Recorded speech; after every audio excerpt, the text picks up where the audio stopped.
پای پنجم یا رسیدیم به صفحه 5 کتاب درستون. خیلی مهمه برای محاسباتتون. سوال 1 2 3 همشو میخوام حل کنم. اینجا سوال 1 میگه حاصل جمع تفریق‌های زیر رو به دست بیارین. خب اول شما باید دقت کنید ببینید جمع تفریق ضرب تقسیم چیه. اینجا جمع چیکار میکنی؟ به صورت ستونی جمع میکنی. 0 با 3 3 خیلی ساده است. 4 با 0 4 0 با 9 9 4 رو نگاه. 2 با 0 2 اینجا هم 7 و اینجا 3 درست زیر هم. 3 تا جدا میکنی و میخونی 372943. بریم بعدی. اینجا تفریقه.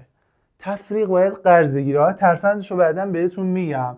ببین اینا خودش این صفره اوکیه، این هم صفره باز اوکی، یعنی اینا اینجا دیگه به مشکل برمیخوریم.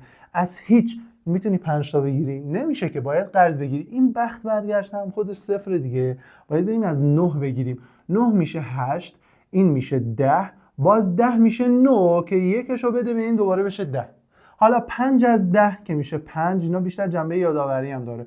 2 از 9 میشه 7 و یه 8 برامون مونده که عیناً میاریم پایین. جواب شد 875,000 و خلاص. بریم بعدی. ببین دوباره صفر دارم. 0 0 0 4 3 تا ازش کم کنی 1 میمونه و اینجا ببین 8 میشه 7، یکشو به این میده میشه 10. 7 از 10 که میشه 3 به سلامتی. یه 7 مونده میاری پایین و خلاص. 3 تا جدا میکنی 3 تا 7,310,000. اینا رو 100% باید بلد باشی.